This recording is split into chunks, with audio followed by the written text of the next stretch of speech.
नमस्कार, स्वागत है आपका इंडिया न्यूज 53 में। आपके साथ मैं हूं फिरदौस। नजर डालते आज गतिविधियों पर। अल बुरहान टूर का हज तरबियत कैंप का हुआ आयोजन। हाजियों को बताए हज करने के तरीके।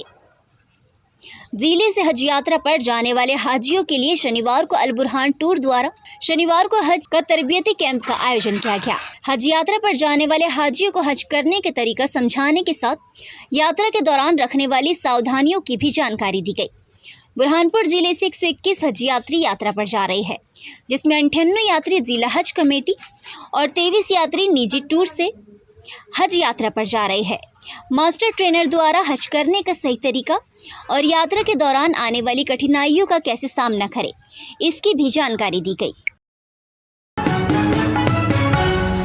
शहर में लगे होर्डिंगों को हटाने की जल्दी ही होगी कार्रवाई शुरू। मुंबई घटना के बाद पत्रकार संगठनों ने आयुक्त से की थी शिकायत।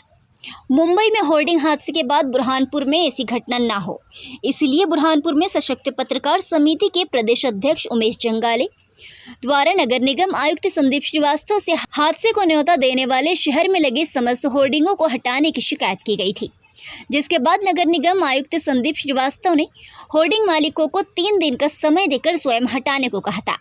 अब नगर निगम स्वयं हटाने की कार्रवाई करेगा। मामले में समर्थनकर्ता प्रदेश महासचिव तफज्जुल हुसैन मुलायमवाला ने कहा कि जनहित के मुद्दे को गंभीरतापूर्वक लेने हेतु नगर निगम आयुक्त संदीप श्रीवास्तव को धन्यवाद। ये शिकायत पे कॉग्निजेंस लिया है और जो मुंबई का घटनाक्रम था वो भी उनको संज्ञान में था, तो उसके आधार पे शहर में अभी वर्तमान में जितने भी होर्डिंग्स लगे हैं सभी जो अनुमति प्राप्त हो या बिना अनुमति के सभी को हटाने के लिए नोटिस जारी हो गए हैं और उनको क्रमशः हटाने की कार्रवाइयाँ भी निगम ने प्रारंभ कर दी है। पहली अपेक्षा ये की गई कि जिनके होर्डिंग स्वयं के हैं वो स्वयं हटा लें। नगर निगम अधिनियम में आउटडोर मीडिया रूल्स बने हुए हैं, जिसमें व्यवस्थित तरीके से और सुरक्षित स्थानों पे जो यातायात के हिसाब से भी सुरक्षित हों और जो जन स्वास्थ्य के लिए भी सुरक्षित हों, ऐसे स्थानों पे विधिवत होर्डिंग लगाने का प्रावधान है। तो अभी जैसे ही कोड ऑफ कंडक्ट समाप्त होगा, MIC की मीटिंग में हमारा ये प्रस्ताव आउटडोर मीडिया रूल्स के हिसाब से होर्डिंग लगाने का जा रहा है और इसकी स्वीकृति लेके नए सिरे से होर्डिंग्स की अनुमतियाँ दी जाएंगी। लेकिन उसके पहले जो भी पुराने होर्डिंग्स लगे हैं उन सभी को हटाने की कार्रवाई निगम स्तर पर चलेगी। सर, इसमें जैसे कुछ ये भी हमको जानकारी लगी कि जो मकानों पे बिना अनुमति के जो एडवर्टाइज वगैरह कर रहे, जो विज्ञापन कर रहे, तो उसके लिए भी कुछ rules definitely outdoor media rules में इन बातों का भी प्रावधान है कि किसी भी विज्ञापन के लिए वो किसी के मकान की दीवार हो, किसी के बाउंड्री वाल हो और जो दुकानों पे एक निर्धारित साइज़ का बोर्ड होता है, उसके अलावा अन्य तरह के सभी जो विज्ञापन हैं वो निर्धारित शुल्क आरोपित करने के बाद ही लगाए जा सकते हैं और उसकी विधिवत निगम से अनुमति लेनी चाहिए।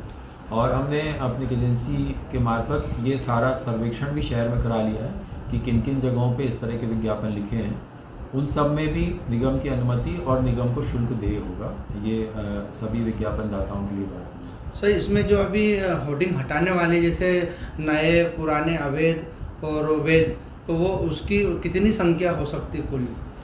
ये लगभग 124 होर्डिंग्स हैं शहर में जो अनुमति प्राप्त थे। इसके अलावा कुछ 24 के आसपास अवैध होर्डिंग थे जिनको अभी बीच में हम हटा चुके हैं। तो मोस्टली अभी जो बचे हैं वो अनुमति प्राप्त होर्डिंग हैं, तो इनकी अनुमतियां भी हम निरस्त कर रहे हैं और उनको भी हटाने के लिए नोटिस दिए जाते हैं। सर, इसके बाद में जो होर्डिंग लगाने की जो प्रक्रिया, तो वो उसमें कितने होर्डिंग लगाने की निगम अनुमति देंगे? इसके लिए एक विशेषज्ञ संस्था से हमने एक सर्वे कराया है और शहर में लगभग 75 लोकेशन ऐसी अलग अलग स्थानों पर उन्होंने चिन्हित की हैं जो जन सुरक्षा और यातायात के हिसाब से होर्डिंग लगाने के लिए उपयुक्त हैं। और कोशिश ये रहेगी कि इन स्थानों पर भी हम यूनिपोल्स लगाएं और इन यूनिपोल्स का जो स्ट्रक्चर है वो किसी प्रॉपर स्ट्रक्चरल इंजीनियरिंग से अप्रूव्ड हो, ताकि वो जन सुरक्षा के हिसाब से कहीं खतरनाक ना हो, आंधी का बोझ झेल सके। ये सारे सुरक्षात्मक प्रावधान भी उनमें किए गए। वन विभाग की भर्ती में शामिल होने के लिए दतिया से आए युवक का बिगड़ा स्वास्थ्य। वन अफसरों ने जिला अस्पताल में कराया भर्ती। बुरहानपुर के वन विभाग में वन रक्षकों की भर्ती प्रक्रिया में शामिल होने के लिए दतिया से आए एक युवक का स्वास्थ्य दौड़ में शामिल होने के बाद बिगड़ गया। युवक को उपचार के लिए जिला अस्पताल में भर्ती कराया गया है। जानकारी के अनुसार पवन पिता प्रहलाद निवासी दतिया वन रक्षक पद पर भर्ती में शामिल होने के लिए बुरहानपुर आया था। दौड़ खत्म होने के बाद युवक का शरीर डिहाइड्रेट हो गया, जिसके कारण स्वास्थ्य बिगड़ने पर युवक को जिला अस्पताल में भर्ती कराया गया। सूचना मिलते ही वन विभाग के अफसर भी जिला अस्पताल पहुंचे। युवक की हालत अब खतरे से बाहर बताई जा रही है। खकनार रोड ताप्ती नदी पुलिया के पास बाइक दुर्घटना में एक बुजुर्ग की मौत। जिला अस्पताल में पुलिस ने कराया पीएम।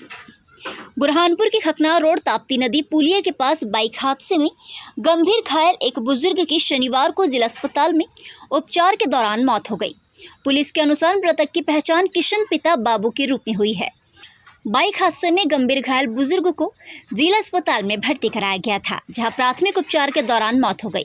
पुलिस ने परिजनों के बयान दर्ज कर जिला अस्पताल में शव का पीएम कराया। पुलिस ने मर्ग कायम कर मामले की जांच शुरू कर दी है। वन रक्षकों की भर्ती के लिए दूसरे दिन भी चली प्रक्रिया। रेणुका वन डिपो से निकली 3 किलोमीटर की दौड़। वन विभाग में वन रक्षकों की भर्ती की प्रक्रिया दूसरे दिन शनिवार को भी जारी रही। सुबह 8 बजे रेणुका वन डिपो से दौड़ का आयोजन किया गया। प्रदेश भर से आए युवाओं ने दौड़ में शामिल होकर फिटनेस टेस्ट कराया। जिला वन मंडल कार्यालय में भी दूसरे दिन 150 से अधिक युवाओं को दस्तावेजों का सत्यापन और शारीरिक माप के लिए बुलाया गया था, जिसकी प्रक्रिया भी अफसरों की निगरानी में पूरी की गई। एसडीओ अजय सागर ने बताया कि बुरहानपुर जिले में वन रक्षकों के 100 पद रिक्त है, जिसकी प्रक्रिया शासन के माध्यम से की जा रही है। परीक्षा में पास होने वाले अभ्यर्थियों का शारीरिक माप और दस्तावेजों को सत्यापन जिले में किया जा रहा है, जिसकी प्रक्रिया चल रही है।